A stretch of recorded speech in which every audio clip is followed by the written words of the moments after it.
The early summer morning light poured down on the quiet residential streets in the suburbs of Phoenix, Arizona.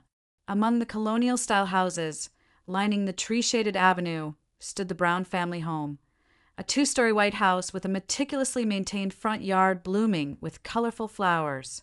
Morning sunlight streamed into the spacious kitchen, brightening the pristine space. Kate, wearing an apron, called out gently while preparing breakfast. Emma, time to wake up. Footsteps could be heard coming down the stairs, and Emma appeared, still looking sleepy. "Good morning, Mom," she said, her words dissolving into the morning air. While placing toast on a plate, Kate asked, "Isn't it library committee day?" At those words, Emma's expression brightened a little. "Yes, we're organizing new books." Just then, David walked into the kitchen, wearing his work clothes. "Good morning, ladies of the house," he said with his usual warmth. Kate replied while pouring coffee, "Good morning, honey. Looks like another hot day."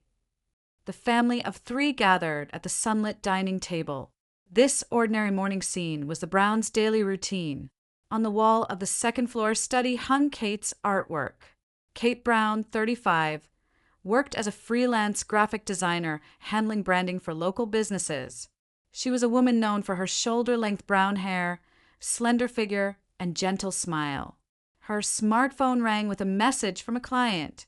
"The logo design you sent the other day is wonderful," they said, bringing a satisfied smile to Kate's face as she immersed herself in work. Flowers outside her window swayed in the breeze. Meanwhile, at a large commercial facility construction site, David was reviewing blueprints with his worker. David had earned trust as a site supervisor at a major local construction company. He was a sincere man, standing 5 feet 11 inches with a solid build and kind eyes. "We'll start here next week as planned. I'll handle the safety checks personally," he said. His words carried the weight of responsibility for protecting the site. In the school library after classes, Emma worked quietly between the bookshelves. Emma, 10 years old, was a quiet girl full of intellectual curiosity with large eyes and an adorable smile. She found fulfillment in her role on the library committee. In the well-maintained garden, David's mother, Martha, was tending to the roses. She had taught high school English for over 30 years. A petite woman with gray short hair and a proper appearance. Beneath her surface politeness lay a strong desire for control. The phone rang, and Martha removed her gardening gloves to answer. The conversation naturally shifted from Saturday volunteer work to her granddaughter's birthday party. "Yes, of course. Before that, there's my granddaughter's birthday party. Oh my, Emma's turning 10 already. How time flies," Martha said. Her expression clouded for a moment. When David returned home at dusk, he approached Kate, who was gardening. "I'm home. The flowers are beautiful, as always," he said. Kate stood up with a smile. "Welcome home. I'm giving them special care for Emma's birthday." "I see. Mom seems excited about it too." At those words, a slight shadow crossed Kate's face. Under the sunset-tinted sky, there was a sense that something lurked beneath the peaceful daily life. Once, this family had been watched over by the late Thomas Brown. The gentle, family-oriented man had passed away 3 years ago from pancreatic cancer. His death had cast a deep shadow over the family. Now, a new truth was about to shake this family's history. 10 years ago, in a Phoenix design firm's office, young Kate was working at her desk when a man walked in. "Excuse me, about the new project." That was the fateful meeting with David. Through a 3-month joint project, they gradually grew closer, shared values and thoughtfulness for others. It seemed as if fate had brought them together. Now, in the evening living room, the family of 3 relaxed on the sofa, watching TV. Emma closed her homework book and excitedly talked about Sunday's party. "Hey, Jenny said she's coming to the party on Sunday." "That's wonderful. Your teacher is coming too." David looked up from his newspaper and added, "Mom's really excited too. Seems like she's planning something special." At those words, a shadow of anxiety crossed Kate's face. As a sleepy Emma said goodnight and went upstairs, her parents watched her go with loving eyes. The quiet night air enveloped the living room. Sunday, June 5th, 2 p.m. The suburban Phoenix sky blazed with early summer sunshine. A gentle breeze made it perfect party weather. An atmosphere of anticipation filled the Browns' living room. In the spacious, bright room, a handmade banner reading "Happy 10th Birthday" Emma adorned the wall. Rainbow-colored balloons swayed elegantly from the ceiling. On the central table, covered with a white and pink tablecloth, sat a buttercream cake that Kate had lovingly made, surrounded by carefully selected presents. Kate had been busy with preparations since early morning, from finishing the cupcakes to preparing ice for drinks and cleaning the living room. She paid attention to every detail to make everything perfect. David also helped eagerly, and together they created a space filled with love for their daughter. Emma, wearing a light pink dress, greeted guests at the entrance. She had taken special care with her new socks, and her hair was styled more carefully than usual, though typically quiet. Today she seemed to radiate a special glow. Guests arrived one after another. First came Emma's best friend, Jenny Smith, and her mother, followed by classmate Lisa Johnson and her parents, bearing a beautifully wrapped gift. From the neighboring Anderson family came Sarah, who often played with Emma and her parents. From the Wilson family came working mother Jane and her shy son, Tom. Emma's teacher, Miss Clark, also came with a warm smile to celebrate her student's birthday. Emma, usually somewhat nervous, was chatting happily with her teacher today. Several library volunteer friends had gathered too, and the room gradually grew lively. Martha had arrived 30 minutes earlier than other guests, appearing in a new two-piece suit. She proudly observed her granddaughter's growth, yet seemed somehow unsettled. Her hands holding a white envelope trembled slightly, and she could be seen sighing deeply from time to time. Even when accepting a drink, her usually graceful movements were subdued, her hands visibly shaking. At 2:45 p.m., the party was about to reach its peak. The cake's candles were lit, and all the participants chatted with smiles as David prepared the camera. Guests naturally gathered around the cake. Emma's eyes shone with excitement, and Kate smiled gently beside her daughter, a happy atmosphere enveloping the entire room.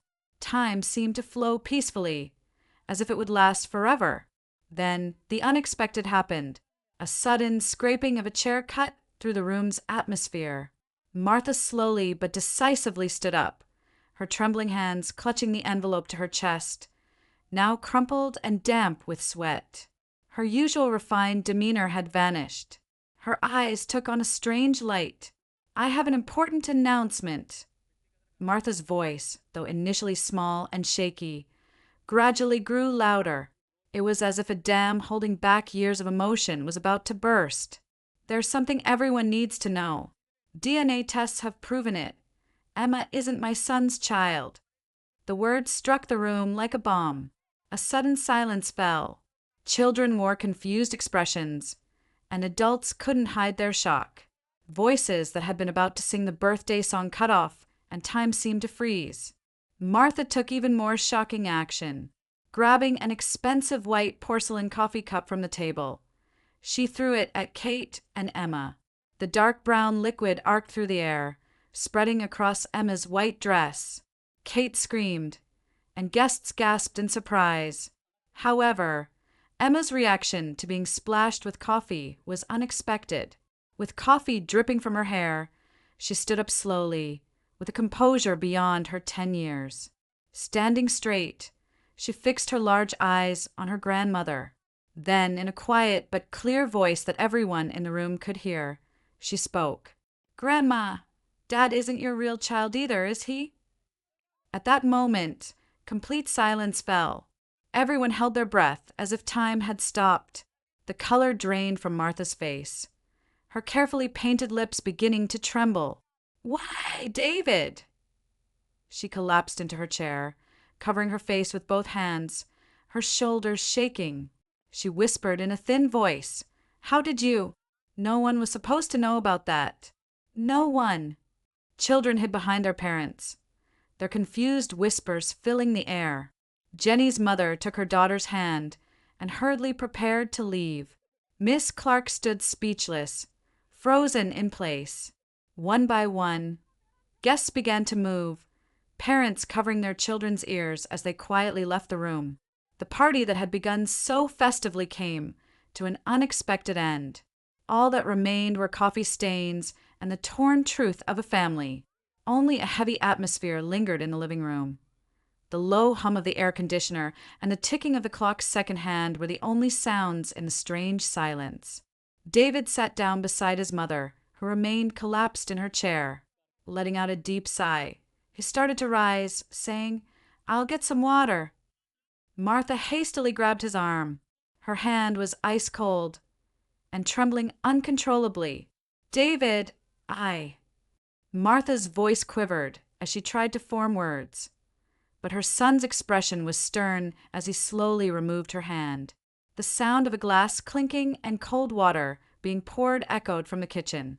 Meanwhile, Kate gently guided Emma toward the upstairs bathroom. As they climbed the stairs, coffee still dripped from Emma's white dress. Each drop seemed to mark this special day with an indelible stain. "Emma, are you okay?" While preparing the shower, Kate watched her daughter's expression, but Emma's eyes held a strange calmness. Pushing back her coffee-soaked hair, she answered in a small voice, "Mom, I've known all along about being adopted and about Grandma, too." Kate's hands froze for a moment at those words. The weight of them, coming from a 10-year-old girl, gripped her heart. "I found old letters in Dad's desk drawer. Letters from Grandpa," Emma continued. "Grandpa really loved Dad, didn't he? Even though they weren't related by blood."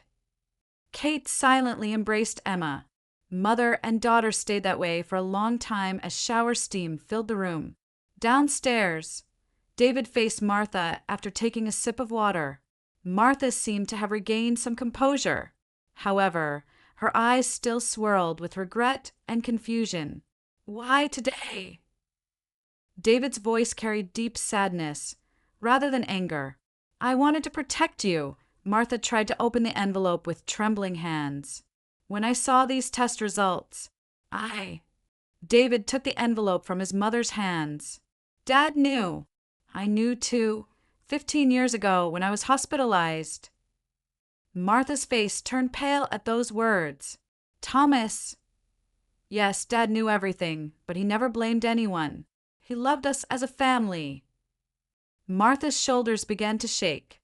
The long-kept secret and her husband's deep love seemed to tear at her heart.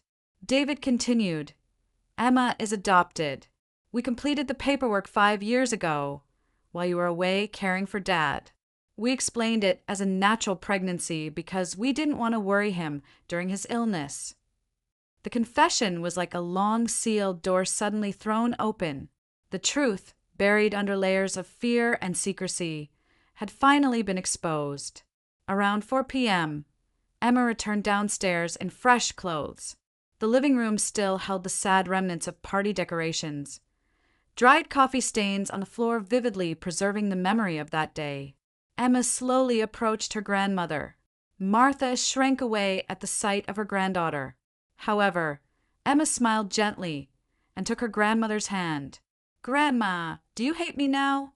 At that innocent question, tears spilled from Martha's eyes. "Of course not, Emma." Feelings too complex for words made the room's air tremble. Just then, the doorbell rang. Everyone in the family snapped back to reality, as if they'd forgotten time was passing. When David opened the door, the Anderson couple from next door, who had been at the party earlier, stood there with concerned expressions. They offered apologies for their hasty departure and words of concern for Emma. Their presence reflected the warmth of the community they had built in this town over many years. It seemed like a small but certain light of hope on the long road this family would face. The next evening, at sunset, for people sat in Martha's living room. The setting sun through the window cast warm light into the heavy atmosphere. The time had finally come to reveal everything. Martha sat in her armchair, wearing a different expression from yesterday. Though clearly exhausted from what must have been a sleepless night, there was a certain resolute calmness about her. On the sofa across from her sat David and Kate. And surprisingly, Emma was present too. "Begin." Martha's voice trembled slightly. David took a deep breath and began to unravel memories from 15 years ago, when he was 28. It was when I was hospitalized for suspected hereditary kidney disease. David began quietly. During the tests, they found a blood type inconsistency. When the doctor explained it to me, I first thought it must be a mistake in the test. The memory came back as vividly as if it were yesterday. The doctor in his white coat explaining the test results with an apologetic expression, and Thomas visiting the hospital room that evening. Dad knew everything, but he never mentioned it. That day was the first time he told me the truth. David's voice was filled with nostalgia and gratitude. In 1960, when Mom and Dad were teaching at the same high school, Mom had a close colleague, John Carter from the English department. At that name, Martha's body trembled slightly. It was as if memories from over 50 years ago had suddenly become vivid again. "They became very close," David continued, "but Carter suddenly took a position at a university on the East Coast. Right after that, Mom discovered she was pregnant." Silence dominated the room. Emma listened to her father's story with a serious expression. Dad accepted everything. Instead of blaming Mom, he accepted it as fate, and he loved me, the child who was born unconditionally, as his own. Tears rolled down Martha's cheeks. Memories and emotions sealed away in her heart for 50 years were now flowing out like a broken dam. "Thomas!" Martha's voice was hoarse until the end. "He loved you until the very end." David smiled gently. "That's why I could accept everything too. Dad taught me that blood ties mean nothing compared to the true bond between parent and child." With those words, the atmosphere in the room began to soften slightly. But Kate, unable to hold back her questions, asked quietly, "But why did you do the DNA test?" Martha looked at the envelope in her hands and slowly began to speak, her voice filled with self-reproach. I couldn't stop wondering about Emma's true origins. When I learned that David and Kate couldn't have children naturally, I thought they might be hiding something." Her voice continued, heavy with guilt. "After Thomas passed away, something broke inside me. Having lost my support, I began to doubt everything." David finished his mother's thought, his voice full of quiet understanding. "And you thought our happiness might be built on lies. That's why you did Emma's DNA test." "But, Mom, those results mean nothing." Kate began to speak softly, her voice calm but firm. 5 years ago, we decided to adopt her." David picked up the story, his voice laced with the same bittersweet honesty. "At that time, Dad was in the hospital and you were staying with him. We didn't have the chance to explain everything. It was our mistake to lie about the adoption." Kate nodded in agreement. Dad's condition was worsening, and we didn't want to cause any more worry. Emma slowly walked over to her grandmother. "Grandma, I've known for 2 years that I'm not Mom and Dad's real child." Martha looked at her granddaughter in surprise, but the same strength from yesterday remained in those eyes. "One day, I found old letters in Dad's desk. Letters Grandpa wrote to Dad." Emma continued.